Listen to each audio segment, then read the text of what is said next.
In a previous video, I went over all the jewels and knick-knack paddywhacks that my brand new bullet journal 2.0 has to offer.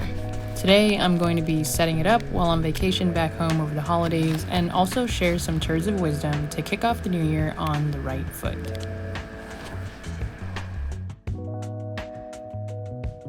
In the new bullet journal, it prompts you to write out your intentions for using it. I'm going to keep this simple and leave it at to be more content.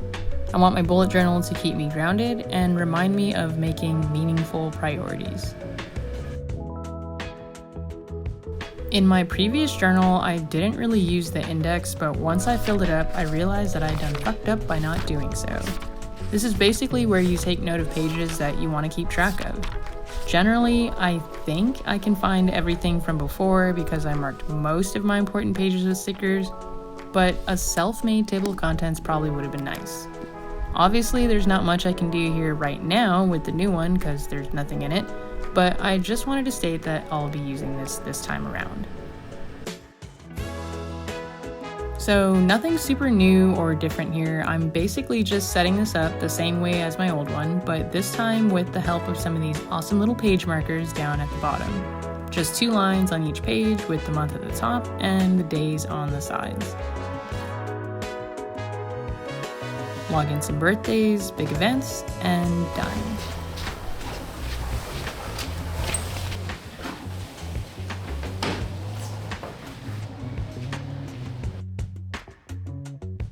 The left side of my monthly setup will still remain the same with the month at the top, the days at the side, and the sticker to rep the vibe. However, in my last bullet journal for the month of January, I did something different and wrote down my New Year's goals, which was something I had not done for years.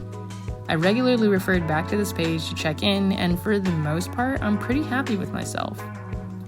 I'm gonna do something similar, but this time, better. Let me explain.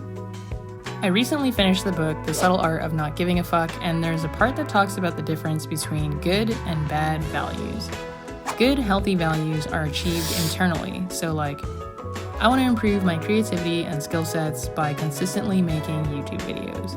Even though this is not anally objective, this is something I have complete control over, is realistic, and benefits others. Bad, shitty values rely on external events, so like, I want to be liked by Kanye West and have 100,000 subscribers on YouTube. I have no control over Kanye's feelings for me, this is not realistic, and I can't force you guys to slap the subscribe button. So in a coconut shell, I'll be prioritizing some good, healthy values to give better fucks about in the new year that I can regularly look back on and make sure I'm always working on being the best version of me.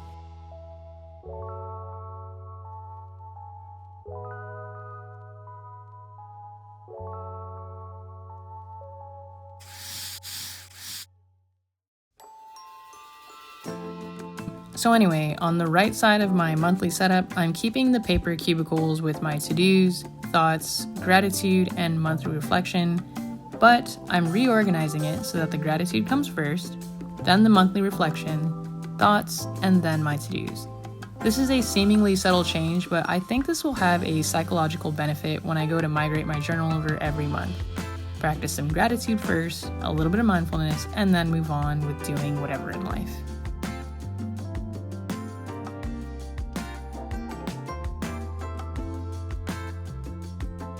After a lot of erasing and contemplation, I finally came up with a setup that I think I might be satisfied with.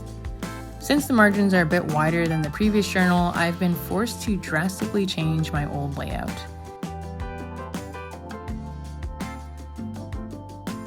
The page is divided into thirds to make little squares and reads left to right like a calendar, and I had to sacrifice some real estate for each day. But looking back at my old journal, I rarely wrote more than 2 or 3 words for each line, so this should be fine. Again, I'm left with 2 or 3 days that go into the next month at the end, and now I have this little section at the bottom that I'm going to use for my second attempt at using a habit tracker. A year ago, I tried a system where I wrote in letters for each day that represented a habit. W for working out, R for reading, and F for finances, with the intent of circling at least one habit each day. I did this for a total of about 3 months, and it kind of just fell off. It was just annoying marking old days I wasn't even looking at anymore, and to see the accumulation, I would have to go back and count each day. I had no clear way of seeing what I actually did, and nothing about it was satisfying. This time, I've chosen 2 habits that I'm hoping will motivate each other since they kind of measure against each other. W for working out and E for eating out. If I do either one, I simply write a number in. So if I were to fill in this whole row of bullets, I would have worked out 25 times in the month, and this would be the absolute best version of my working out self. Even though this tracker is set up with literally just 2 letters, that's very deliberate.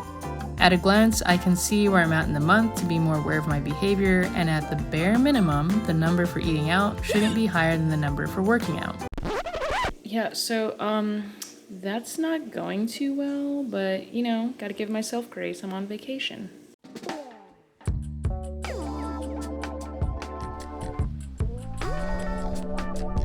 I still plan on using the free pages afterwards for whatever comes to mind, and in a future video, I'll share where I get some of my journaling prompts that have really helped me practice mindfulness and develop more self-awareness.